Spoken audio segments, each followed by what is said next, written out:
sa katanungan, harap-harapang iaabot sinong pinili. Bagang tinta ay humalik sa daliring siyang ginamit at nagturong na wala ay maibalik. Dapat tama. Ano ba ang roles at responsibility ng isang botante? Una, try to vote. Kung ikaw ay 18 years old pataas, obligasyon mo magparehistro at lumahok sa electoral process. Uy, Mayan!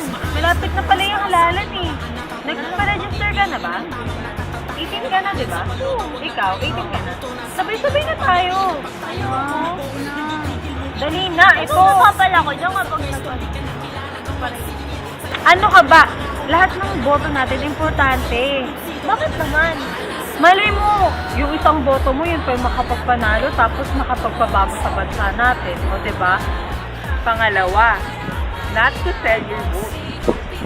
Bilang isang botante, kinakailangan na huwag ipagbili ang Siyang iyong mga ginamit at nagturong na wala ay maibalik. Dapat tama. Sa isipan sa salita, Dapat tama. lalo na sa gawa. Dapat Sama-sama tama. nating itama ang mali.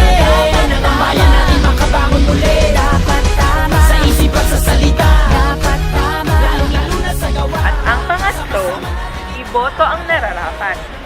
Nasa atin ang susi ng pagbabago. Kaya, iboto ang nararapat. Uy, lapit na pala yung eleksyon. Ano yung boto mo? Uy, boboto ko nga pala si Mayor Joport. Bukod sa matalino siya, magaling pa siya, gwapo pa, di ba?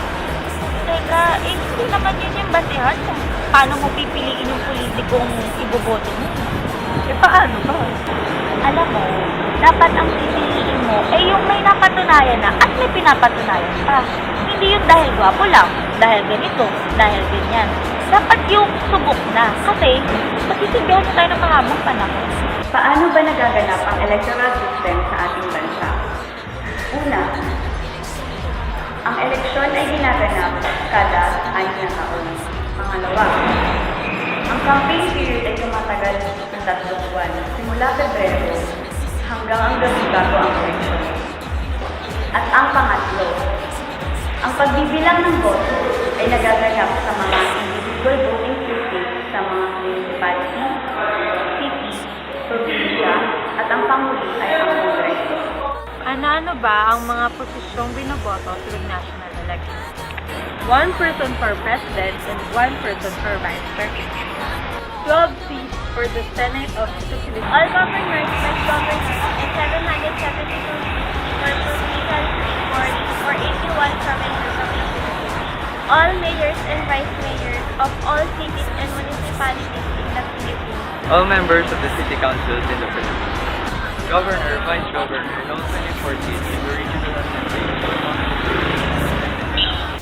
Bilang isang Pilipino, nasa kamay natin ang susi ng ating kinabukasan at ng kinabukasan ng ating bansa.